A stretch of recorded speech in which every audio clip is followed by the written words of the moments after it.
Zach, if you can, let's start off by talking about how you got your start in the oil and gas industry. Sure. So I grew up in the East Coast. Both my parents were doctors, and actually no one I really knew up there had worked in the energy industry. So after college, I started in New York in investment banking, and kind of just by good luck ended up in the energy investment banking group at Morgan Stanley. So spent a few years there, worked at a private equity group that was energy focused, and really enjoyed the industry certainly much more than I ever expected. I spent time, or realized that I wanted to go back and work directly in the industry as opposed to being an investor or sort of advisor to it. So after business school, went to ConocoPhillips and spent a good couple years at ConocoPhillips.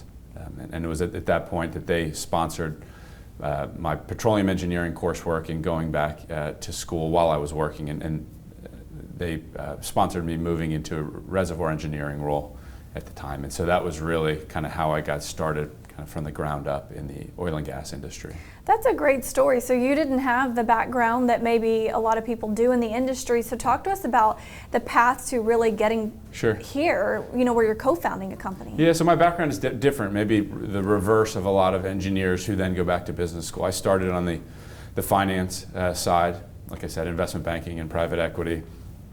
And when I went to Conoco, knew that I didn't want to just be a finance person or a business development person, and so really pushed for them to help sponsor my coursework. So after I had gotten my MBA while I was at Conoco, studied petroleum engineering for a few years at Texas A&M remotely, and then based on that, Conoco was willing, as a development move, to move me into a reservoir engineering role, which was a unique opportunity and one that I'm very, very appreciative.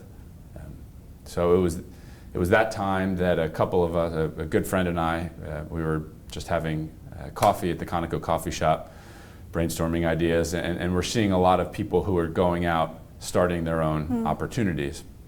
And we figured that certainly if we didn't try now, we certainly might regret it. And albeit perhaps risky, we figured if we failed and it didn't go so well, we would have learned a lot, we would have had a lot of fun, and we could just go back to a big company afterwards. So it was really just came together, sort of a quintessential entrepreneurial startup situation where it was just brainstorming over coffee. We then got together, visited every week or two, started building a business plan, further mapping out what it might look like, brought together a small team, and then a couple of us left ConocoPhillips to then go out and raise private equity capital. Perhaps maybe you answered it, maybe that is your challenge that you would want to pinpoint, but can you talk about a challenge you faced? Maybe it was that moment, and then also advice for the younger generation trying to find their place also. Right. One challenge, maybe a little different from the starting of the company, which in itself was a roller coaster for sure. Was certainly just the past environment. It was early January or February, and we were about to start our development, ramp up our development program significantly, and we were worried about trying to understand which wells to develop, spacing, how to go about it, and at the same time, oil prices had started to slide, and this was pre-COVID, obviously. The environment was just feeling quite unstable and uncertain, and we were stressing about all of these things that were within our control.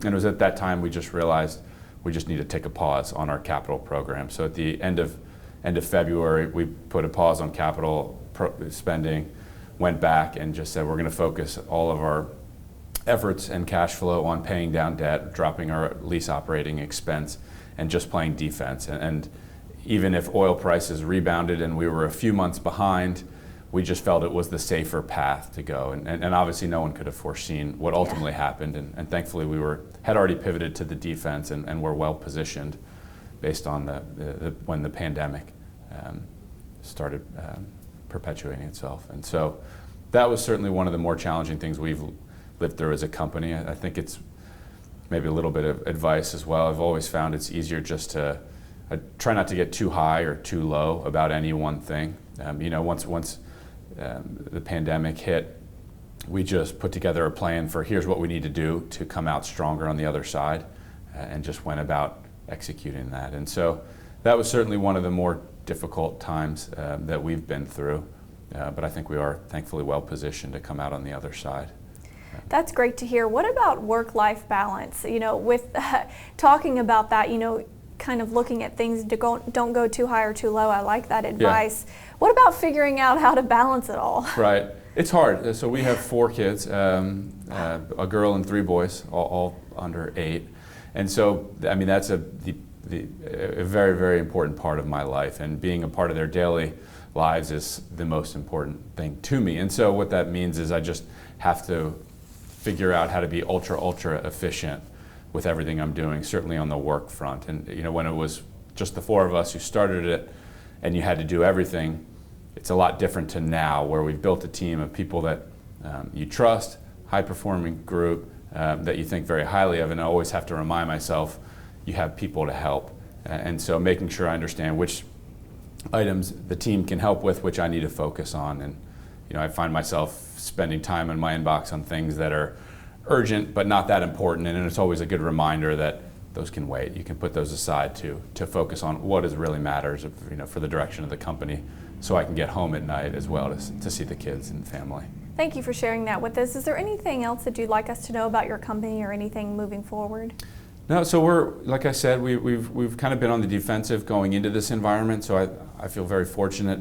Our capital partner, COO Energy Capital, has been a great sponsor throughout this environment and very encouraging.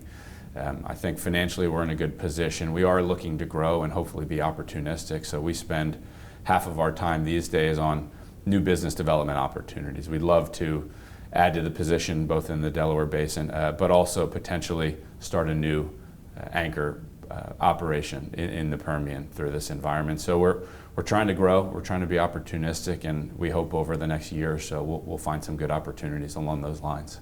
Great, I hope that for you also. Congratulations on this well-deserved honor as well, Zach. Thank you very much. You're very welcome. Appreciate it.